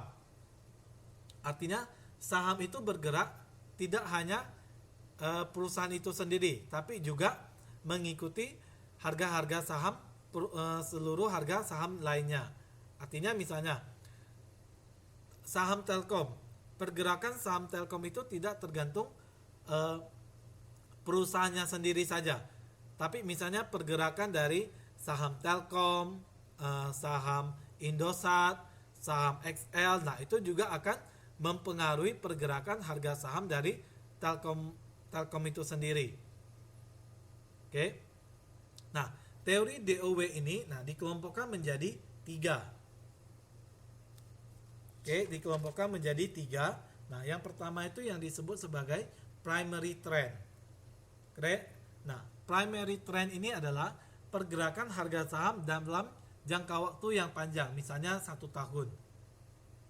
Oke, dalam tahunan. Misalnya, kalau kita lihat grafik, kalau misalnya teman-teman buka Yahoo Finance, nah di situ teman-teman bisa lihat grafik, misalnya mau lihat data dari tahun 2000 sampai 2016. Nah, itu artinya data tahunannya. Misalnya kita lihat saham Bank Mandiri. Nah, kita bisa lihat pergerakan selama 16 tahun ini, dari tahun 2000 sampai tahun 2016 seperti apa. Nah, yang kedua itu adalah secondary atau intermediate trends. Nah, yang kedua itu adalah pergerakan harga saham dalam jangka waktu mingguan, artinya lebih pendek. Kalau tadi itu kita lihat datanya itu berdasarkan tahunan. Nah, kalau ini kita lihat datanya itu berdasarkan mingguan. Nah, berarti 1 tahun itu ada 52 grafik atau titik-titik yang membentuk satu grafik. Kalau tadi tahunan itu kan berarti tahun 2000 ada 1 titik, tahun 2001 ada 1 titik, 2002, 2003 sampai 2016. Oke, kalau mingguan berarti dalam 1 tahun itu ada 52. Oke, nah yang ketiga itu ada territory atau minor trend. Itu adalah pergerakan harga saham dalam jangka waktu yang sangat pendek, misalnya dalam harian. Nah, kita tahu kalau misalnya dalam 1 tahun, bursa itu kan Sabtu Minggu libur, hari nasional atau kalender merah juga libur.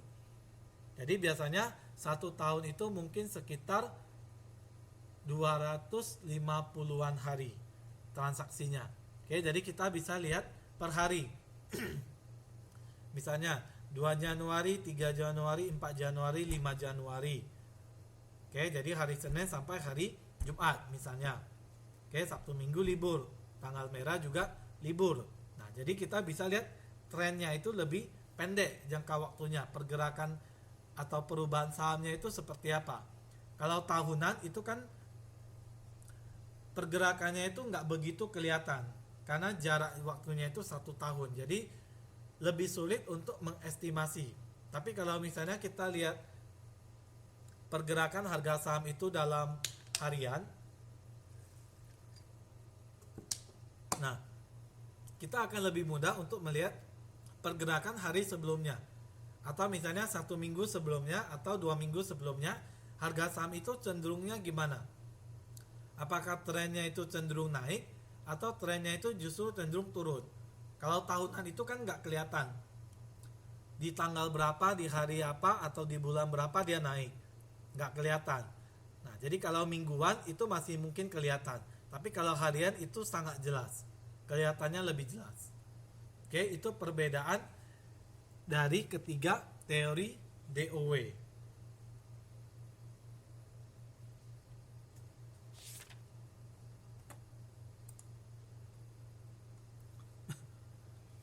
Oke, nah di sini juga ada beberapa contoh kalau kondisi bullish.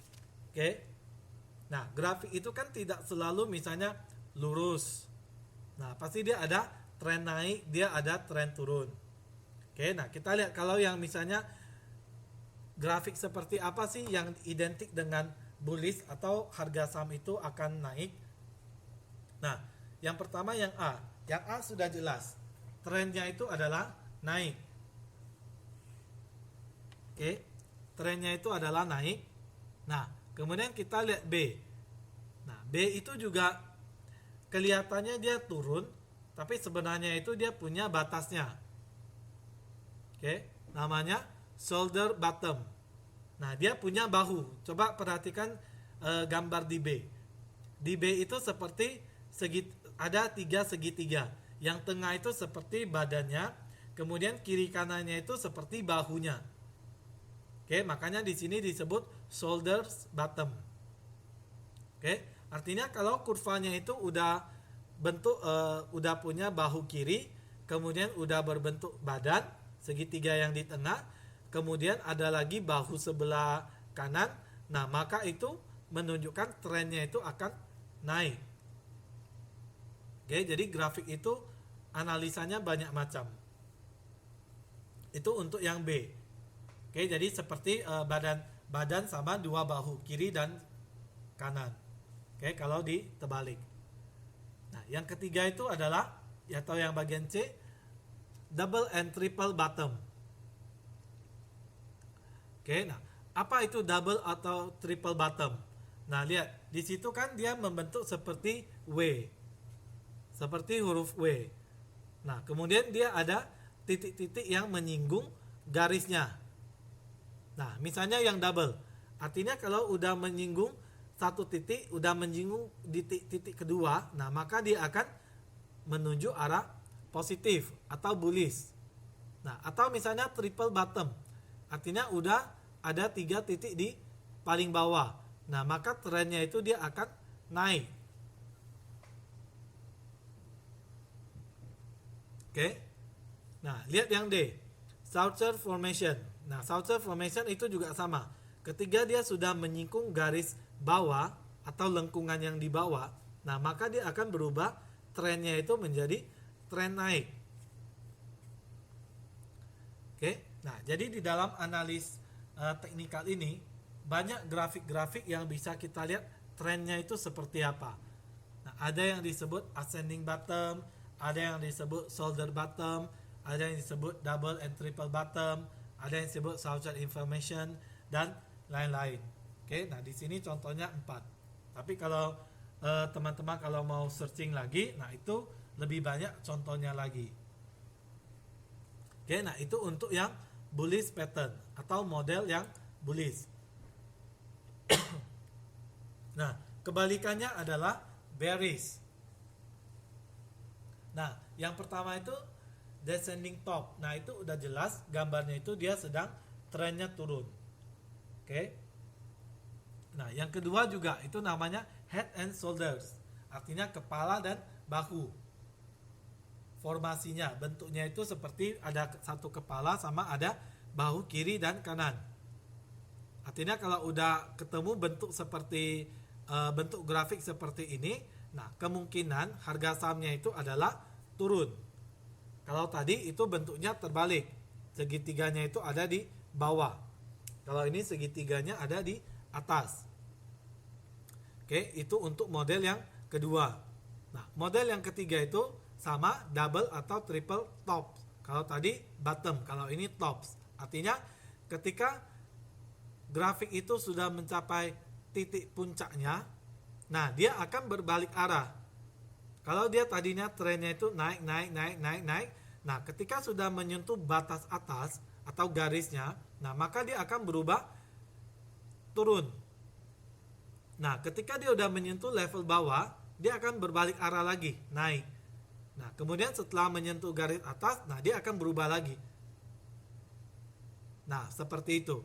Nah, analisa teknikal ini sangat berguna kalau misalnya pasar itu dalam kondisi normal. Artinya tidak ada informasi yang mendadak. Misalnya terjadi krisis global. Oke, misalnya tahun 2008 kemarin terjadi krisis global. Nah, kalau tiba-tiba terjadi krisis, nah grafik-grafik seperti ini nggak bisa dipakai. Nggak bisa dipakai untuk analisa. Karena apa? Kondisinya itu mendadak. Tiba-tiba terjadi krisis. Jadi grafiknya itu juga polanya udah berantakan. Mau bearish atau mau bullish itu juga sama. Grafiknya udah tidak akan menunjukkan tren-tren seperti ini. Dia akan berbeda. Tiba-tiba turunnya jauh banget drop atau tiba-tiba naiknya jauh banget. Oke, ketika terjadi krisis, maka analisis teknikal ini akan sulit untuk mengidentifikasi. Oke, nah kalau yang D itu, nah kebalikan dengan yang tadi. Ini adalah model umbrella, seperti payung, ada atapnya. Nah, ketika harga saham naik, udah mencapai titiknya, maka dia akan berbalik. Oke, nah untuk pattern atau jenis-jenis bearish sama bullish, ada yang mau ditanyain dari gambar grafiknya?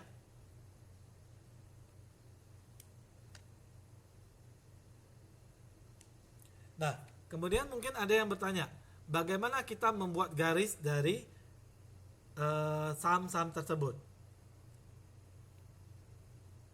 Oke, nah untuk membuat garis, nah kita lihat trennya. Trennya tuh seperti apa? Kita lihat kurvanya cenderung naik atau cenderung turun. Nah, kita ambil batasnya. Kita tinggal garis saja. Garis paling atas sama paling bawah perbatasannya itu ada di mana. Oke. Nah, jadi sekali lagi di portofolio ini tidak ada istilah rumus yang pasti. Artinya 1 tambah 1 tidak selalu sama dengan 2. Oke, 1 tambah 1 bisa lebih dari 2. Oke, nah begitu juga dengan membuat grafik, membuat 2 garisnya, batas atas dan batas bawah. Di mana batas atas dan di mana batas bawah? Nah, itu adalah tergantung investornya. Berapa resiko yang bisa diterima atau berapa resiko yang bisa ditoleransi. Oke, artinya berapa luas jaraknya yang bisa ditoleransi oleh seorang investor. Maka disitulah garis yang akan dibuatnya. Nah, setelah dibuat garis itu, nah ketika akan invest, maka investor itu akan berpatokan pada garis-garisnya. Nah, jangan sampai harga sahamnya itu meleset. Nah, kita beli saham kan pasti nggak mau dong harganya meleset. Apakah kita belinya terlalu mahal atau kita jualnya terlalu murah. Nah, maka kita harus buat estimasi. Oke, untuk pattern-patternnya ada yang mau ditanyain dulu untuk grafik?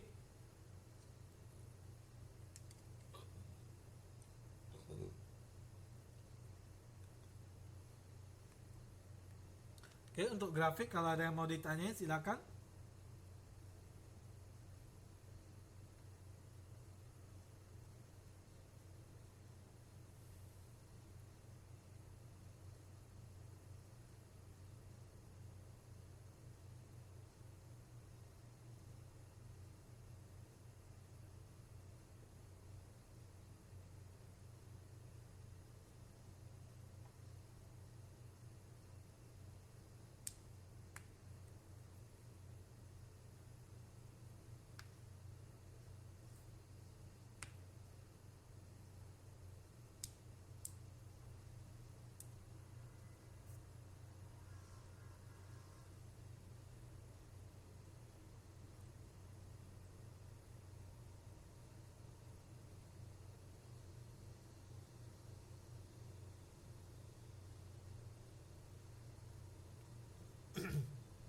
Oke, ada yang mau ditanyain untuk pattern grafiknya?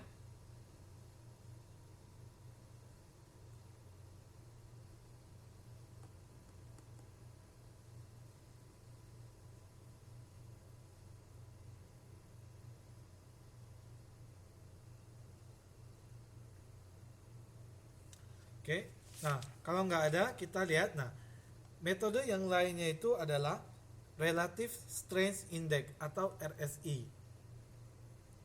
Oke, nah RSI ini juga termasuk salah satu indikator yang sering digunakan oleh investor.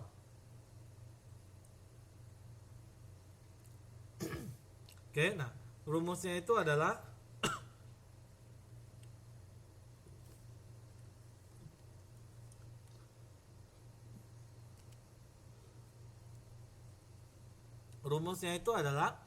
RSI sama dengan 100 dikurangin dengan 100 per 1 plus R. R itu apa? R itu adalah U per D. Oke. U itu adalah rata-rata perubahan kenaikan harga dan D itu adalah rata-rata perubahan penurunan harga.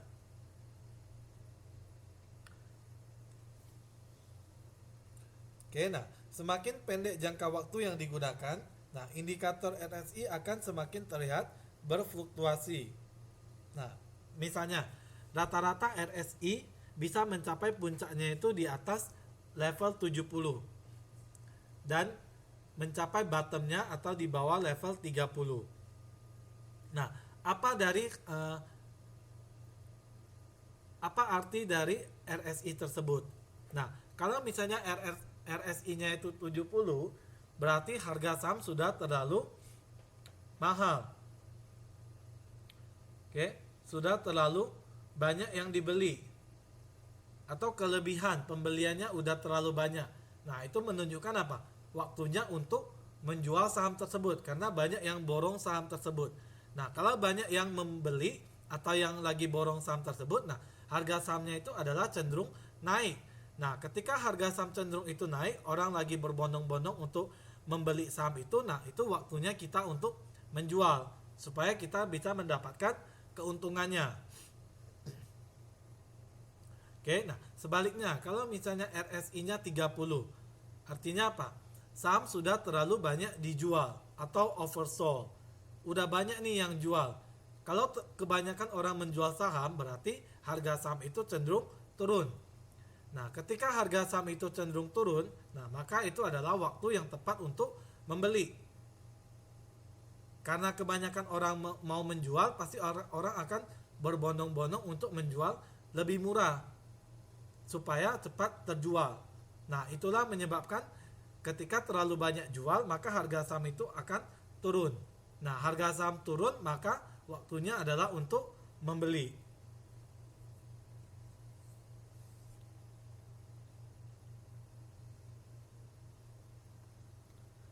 Oke, Mbak Susi ada pertanyaan. Kalau yang punya saham nggak mau jual, gimana walaupun harganya mahal? Nah, investor itu kalau dia sudah punya saham, nah dia ada eh, tipe investor yang dia itu memang nggak mau jual saham, artinya dia investasi itu jangka panjang. Nah, ada investor itu tipenya itu jangka pendek. Nah, investor yang tipenya jangka panjang itu, nah misalnya dia beli saham, misalnya saham yang bagus, misalnya Bank Mandiri, Indosat, Telkom, atau Bank BCA. Nah, ketika dia sudah beli, nah misalnya 2 bulan lagi dia udah tahu harganya naik. Nah, tapi tujuan utamanya itu adalah bukan jangka pendek. Oke, dia bukan jangka pendek. Maka meskipun harganya sudah naik, nah dia tetap nggak akan jual. Dia akan simpan. Misalnya dia akan nunggu tahun depan, atau 2 tahun lagi, atau 5 tahun, atau 10 tahun lagi. Karena dia yakin perusahaan-perusahaan atau saham-saham yang bagus ini, nah itu tidak akan bangkrut. Nah, maka dia punya keyakinan kalau disimpan berapa tahun pun saham itu tetap mempunyai nilai yang lebih. Nah, kalau jenis investor yang satu lagi, nah dia akan melihat, oh, kalau trader, kalau misalnya harga saham itu sudah naik misalnya Rp1.000 atau udah naik Rp2.000, nah maka dia akan berbondong-bondong untuk menjual. Karena dia lihat, oh harganya sudah naik dari 1.000 misalnya menjadi 1.200, maka dia akan langsung menjual. Nah, makanya seperti yang tadi saya bilang, di dalam portofolio ini, nah, beli atau jual itu tergantung investornya.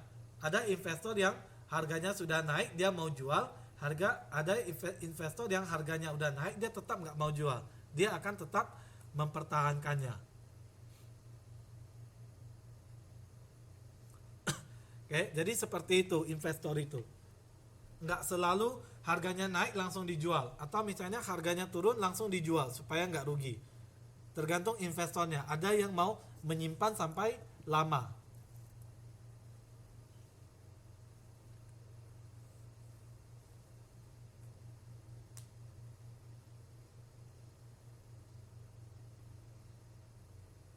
Seratus itu adalah rumusnya. Oke, 100 itu adalah rumusnya. Jadi yang perlu kita hitung itu adalah nilai R-nya. Nah, nilai R-nya itu dapatnya dari U per D. Rata-rata perubahan kenaikan harga dibagi dengan rata-rata perubahan penurunan harga.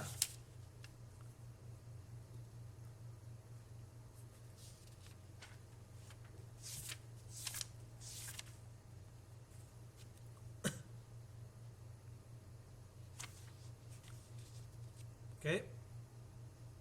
Oke, ada yang mau ditanyain dulu untuk RSI?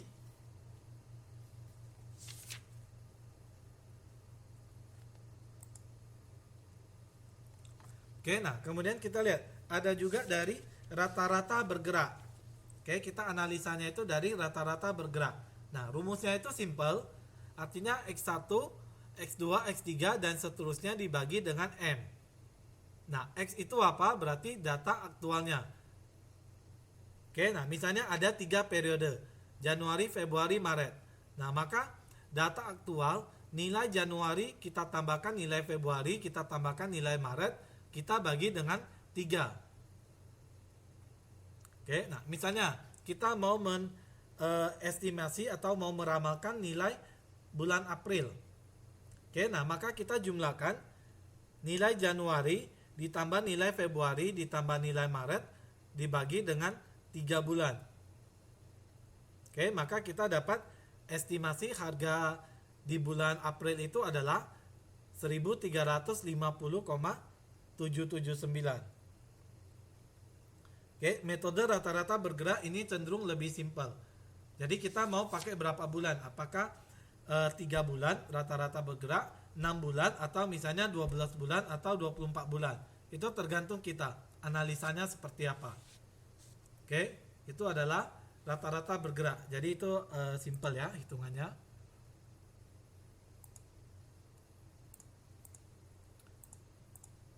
Oke, nah kemudian ada satu lagi itu namanya statistik trend. Nah, pasar saham dapat diperoleh harga masa lalu dan volume transaksi atas seluruh saham maupun masing-masing saham. Nah, ukuran rasio ini, nah ini yang penting. Ukuran rasio ini menyatakan bahwa kalau nilai trend lebih dari 1, berarti pasar sedang mengalami penurunan dikarenakan jumlah saham yang turun lebih tinggi dibandingkan jumlah saham yang naik. Oke, artinya saham rata-rata turun lebih banyak dibandingkan saham yang naik. Nah, artinya apa? Tekanan jual itu sangat tinggi. Oke, nah kita lihat rumusnya itu adalah volume harga naik per jumlah yang naik dibagi dengan volume harga turun per jumlah yang turun. Nah, kita lihat halaman 6.28 contohnya. Oke, nah contohnya itu, nah di sini diketahui informasi pasar. Nah, jumlah saham yang naik itu ada 180 saham. Oke, nah kemudian saham yang turun itu ada 205. Oke, artinya yang naik 180, yang turun itu ada 205. Nah, yang tidak berubah itu artinya tidak ada transaksi atau harga pembukaan sama harga penutupan itu sama. Oke, nah kemudian jumlah saham kita lihat juga totalnya itu 1 miliar. Nah, yang naik itu 436 juta, sedangkan yang turun itu 812 juta. Yang tidak berubah 285 juta. Nah, maka berdasarkan data-data di atas, maka kita bisa menghitung nilai trendnya. Nah, kalau nilai trendnya itu 1,634, artinya pasar sedang mengalami penurunan. Oke, jadi ingat kalau nilai trendnya itu lebih dari 1, berarti harga saham pasar itu rata-rata cenderung sedang menurun. Karena banyaknya tekanan jual sangat tinggi. Jadi yang jual itu lebih banyak daripada yang membeli. Maka harga saham itu akan turun. Oke. Ada yang mau ditanyain dulu sampai di sini?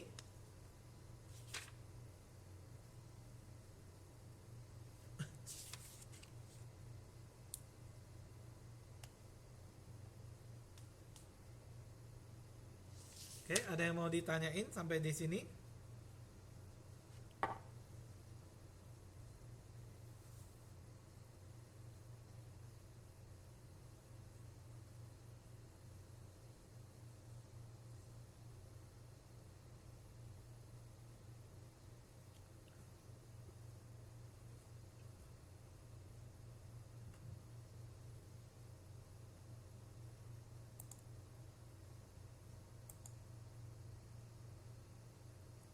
Oke, ada pertanyaan dari Mas Aziz. Harga pasar itu siapa yang menentukan? Nah, harga pasar itu ditentukan oleh berapa banyak transaksi yang membeli saham dan berapa banyak yang menjual saham. Oke, semakin banyak yang membeli saham, maka di pasaran harga saham itu akan naik. Nah, semakin banyak harga saham yang dijual, nah maka saham itu akan turun. Oke, jadi harga pasar itu tergantung siapa? Tergantung investor. Oke, misalnya harga sekarang misalnya 5.000. Nah, kemudian investor itu berbondong-bondong untuk membeli. Wah, saya mau beli saham Indosat. Indosat 5.000, wah nggak dapat nih. Coba saya naikin 5.100. Dapat. Nah, berarti harganya udah berubah dari 5.000 menjadi 5.100. Nah, kemudian dari 5.100 ada yang lagi yang berani membeli dengan harga 5.200. Nah, maka harga saham itu akan berubah menjadi 5.200. Nah, sebaliknya kalau misalnya menjual saham, kita mau jual harga saham 5.000, tapi yang beli itu nawarnya 4.900. Akhirnya ya sudahlah, kita jual aja di harga 4.900. Nah, maka harganya itu akan berubah dari 5.000 menjadi 4.900.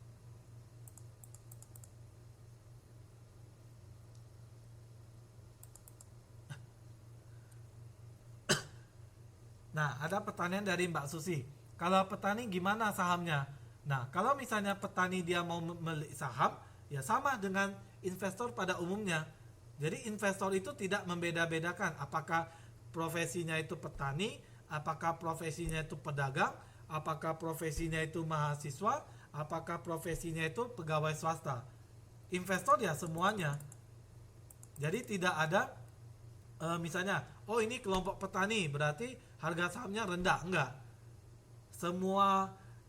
Semua bidang usaha, mau dia pekerjaannya apa, nah kalau dia mau invest ke saham, ya dia disebut investor juga. Harga saham, Mbak Suyati ada pertanyaan, harga saham berdasarkan apa? Harga saham itu tergantung pembelian dan penawaran. Nah, di ekonomi mikro itu kan sudah dipelajarin kan tentang harga pembelian dan penawaran. Nah, ini juga sama. Ada yang beli, ada yang jual, ada yang nawar. Jadi harga ini terbentuk dari tingkat pembelian dan penjualan.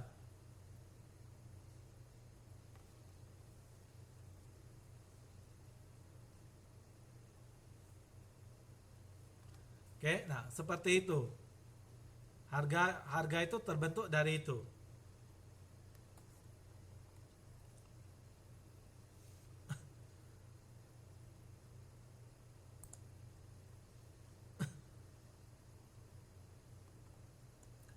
Oke, nah ini karena udah modul ke-6, nah ini ada tugas ketiga. Oke, supaya tugasnya selesai jadi 3, supaya nanti biasanya di akhir-akhir itu kan banyak tugas-tugas yang lain supaya tidak menumpuk tugasnya. Nah, tugas yang ketiga itu, nah silakan buka halaman 6.30 sampai 6.32. Oke, jadi bukan 6.31 ya, tapi 6.30 sampai 6.32.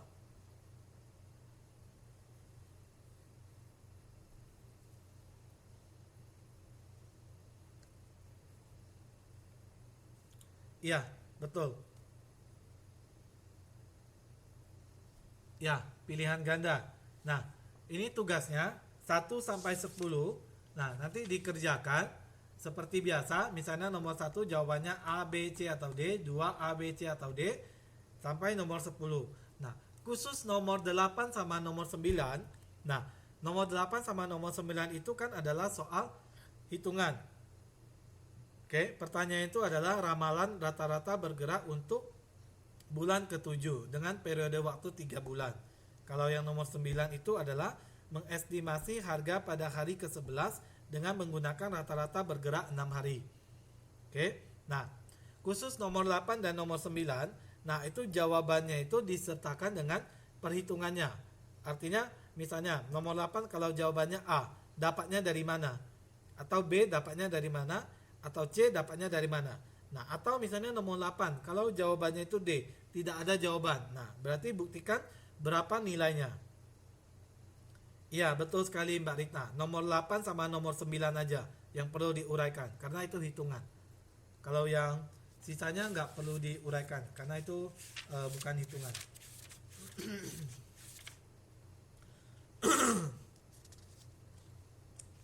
Oke.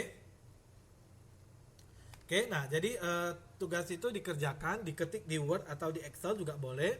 Kemudian dikirim ke email saya biasa. Nah, paling lambat itu hari Sabtu tanggal 17 September. Oke, nah kemudian jangan lupa kita ada jadwal TTM 2 tanggal 18 September jam 10 di Taipei. Oke, nah nanti tanggal 18 kita akan membahas perhitungannya nomor 8 sama nomor 9 ini sama chapter 7, teori harga opsi. Oke, sampai sini ada yang mau ditanyain dulu untuk materi atau untuk tugasnya? Cukup jelas?